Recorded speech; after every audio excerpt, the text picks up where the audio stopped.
Can we move to the virtual machine? Take your time.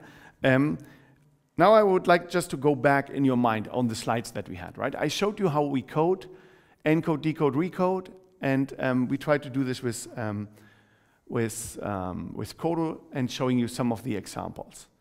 So if you have KODO installed, and there is a bunch of examples, and what can we do here? For example, let's go to the use trace example, right? Just run it. It's very easy. Okay. There's a build, Linux, yeah. Example, use trace. Okay, and then exactly, wonderful, more. Because we want to see the output, what he's telling you. Oh, less even is also good. So he tells you a little bit of this encoder set const symbol, a pointer, a size. So what this is actually payload. Can you go one more? Wonderful. So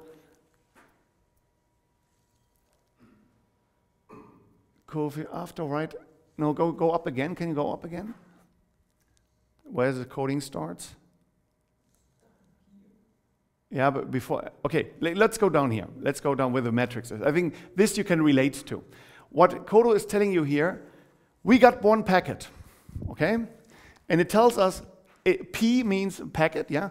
But the decoder said the coefficients, we have here 12 packets, right? The coefficients are 1, 208, 89. So it seems like, when you look at the elements, 255 elements, so it's 2 to the 8, right? So this you can always see. And goddamn, we are lucky because the first element was a 1. How was this possible? If you go up, show what he was sending. Can we see what he's sending? So, wait, here. No, it's not. Here, right symbol. So this is what he really sent. 86, 101, and something else. But KODO is not putting this into his decoding map. He's not putting this aside to say, I will think about this later. He's doing exactly the trick that we had in the first slide. He looks at the first element, which is 86, takes the inverse, and multiplies now through his encoding vector and the payload. Okay? So that we have one packet with the 1 here, and he puts it at this place. That is what we wanted. The 1 is here, next one. Let's go and continue. Wait, we have to see, we have to find the next one. Okay, here's a new packet. Go down. There we see the matrix again. So now he got a new packet, but even fully packed with all the elements. There is no 0, but he's storing 0, 1, something. So if you look at this, it looks already perfect. That is what we wanted to have, right? And he cleans it up backwards right away. So this one is okay. And how did he get there? He just he looked at this and multiplied the first row with the element 251, everything here, and subtracted it here to get the 0. And once he did this, he looked at the new element, not the 71, because now you subtracted something, took the inverse and multiplied everything like this, and put it there. Okay, wonderful. Now, continue. We get more packets, right? That's your task now. And as you can see, every packet that comes in will get this one. Therefore, in the videos you saw, in the decoding matrix, everything was black. These are the ones, and there was some grayish over here all the time. Okay, continue. So as you can see now, with every packet that comes in, more and more and more and more, he's cleaning up the matrix. Maybe hold here. One thing. So just to make a closer look, here you have the ones on the pivot elements already here, the zeros flancating the ones, and then in the end there's something that we cannot clean up yet. But this looks already quite cool, right? So let's continue.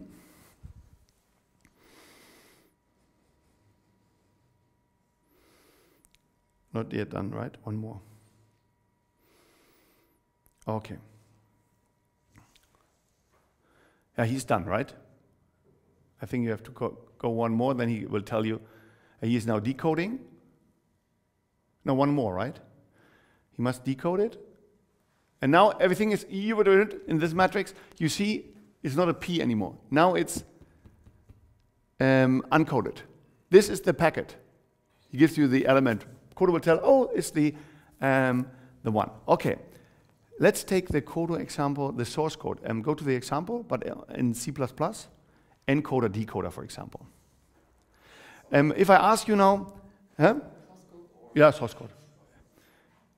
I don't care which editor you take. Emacs would be nice for Frank, but you don't need to do this.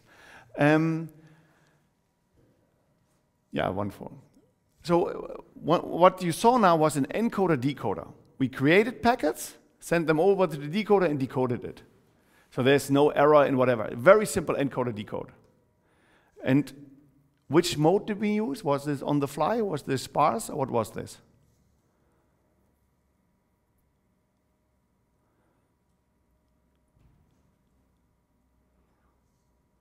So this was the very first one, the full RLNC. The encoder was always sending something, always full. The encoding vector was always non-zero elements. There could be by chance also with the probability 1 over field size, the probability of 0, right? But we did not use it. That was a very easy one. So when you look at the code, I know that it's a little bit more demanding than the maybe the Python code, not so much.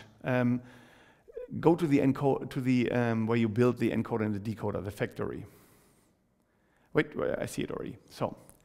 So here we have, I think we already discussed about it. When we do the encoder, we say, okay, we need the encoder factory, and what we are using there is to say, okay, we build a factory build and a decoder factory build. Once we call build, we really instantiate the memory in the machine, right? We have also a payload thingy, which is something that is like a bucket where we go to the encoder, say fill it up, and go to the decoder. And the payload is also a certain size in memory. It has to deal with the payload that you want to do, but it also with your choices in field size and so on. Okay. Wait a minute. I just want to see where they specifying which mode it is. Maybe before that.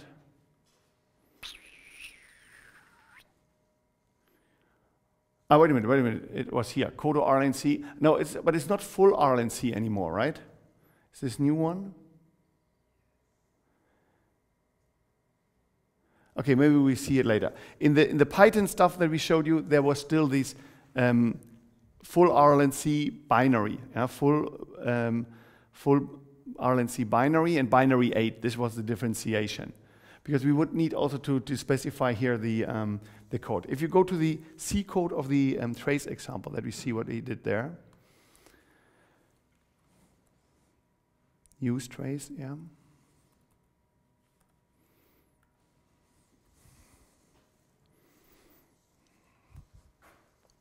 So wait a minute. Here you could see that we took 12 packets in the generation. The symbol size was 16, so how much is in there, we don't care. But 12 is the number of generation. And here it said field, RP field binary 8, right? And then therefore we had 255 elements in there. We had an encoder and a decoder. And here we are building them. And the build plan for the encoder is in the factory, right? Where you say here it's the field, symbols, symbol size. This is what you want to know. So field is important. So this is a little bit different to the Python, where you really call the encoder with the name in the name with the field. Now you really pass field, symbols, and symbol size. This API can also change depending on the mood of the programmers, as I say. And then when you call, this is the plan. Wait. I cannot show it if you move. This is the plan that you have, and there you call it. And we only have one encoder and one decoder, okay? If you, for example, want to have a more advanced scheme, for example, an encoder and a recoder and a decoder, then you actually have to call this twice.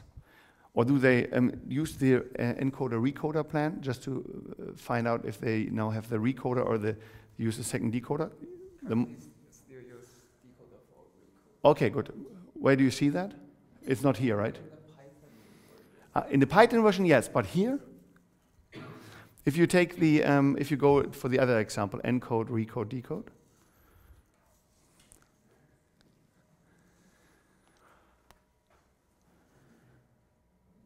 Therefore, there's a little bit a mismatch between the Python code we are using sometimes and the C++ code, but I think it's more or less the same DNA behind it. Go up again. So here we have the example of an encoder and a decoder which is here a recoder. So this is what, there are different implementations, I remember this now. So what we do here, go up, go down a little bit, stop, that we see it. We have 42 up, you have to go up a little bit. Up. Wait, so we have, no, up, there. 42 symbols, 160 bytes. And then we say we have an encoder and a decoder. Okay, then we say there is a factory with this field, the symbols and symbol size, and we call once the encoder. Then we have a plan how to build the decoder. Factory is the build plan, field, symbol, symbol size, and we build two decoders, decoder 1 and decoder 2. And now you have the encoder. Tell the encoder, give me some example, give me some packets coded. You pass it to decoder 1, and you take it out of decoder 1 and give it to decoder 2, and then you have your network, right? If you want to go down here, can you go down a little bit on the source code? Yeah, wait a minute, yeah. This is the example that we have seen maybe already in Python. It's a while loop where it said, okay, check if decoder 2 is complete. So this is a very nice function, right? Decoder 2 is now the decoder, and you ask him, are you complete? Then this gives back a true and a false. And as long as it false, you go to the encoder, write a payload, and you get some data loaded on the payload. Then you take the payload data and you give it to the decoder 1, right? And then you go to the decoder 1 and say, give me a payload. So you gave him something and you take something. But this is not necessarily the same. Only the first time you give him something and ask him something back. That's the same packet. But the second time you give him something, he's mixing this up, he's recoding. And then you take it out, you have a recoded packet. So this is sometimes interesting how a recoder works. Should he already mix it all the time? Or should he just leave it there and you can take out certain elements that you gave him? So this is sometimes important for your protocol. We come to this later. Okay. Do you have the chance also to open up this Deutsche Telekom Rocks again? No. The web page? Because the web page, the version also, they changed the Python API. Yeah, it just doesn't matter. It's a different Python, but can you just open it? Yeah, it takes a while. He has to do it. Meanwhile, I say something about it. So the reason why we also want to have the C++, there are two reasons for this. It's way richer than the Python one. There's more things implemented. Not everything that is in C++ is also in Python. And what is really nice is this use trace, where you really see the verbose outcome, what really happens in this encoding vector, right? You see the memory, you see what with the data happens. You don't have internet? Okay, then I leave it for your homework, right? Just look into that and try to see whether you can access this. And there's this example, the same one, encode, recode, decode, simple, right? And I hope that you, time for time, look into that. Let's go back then to the slides.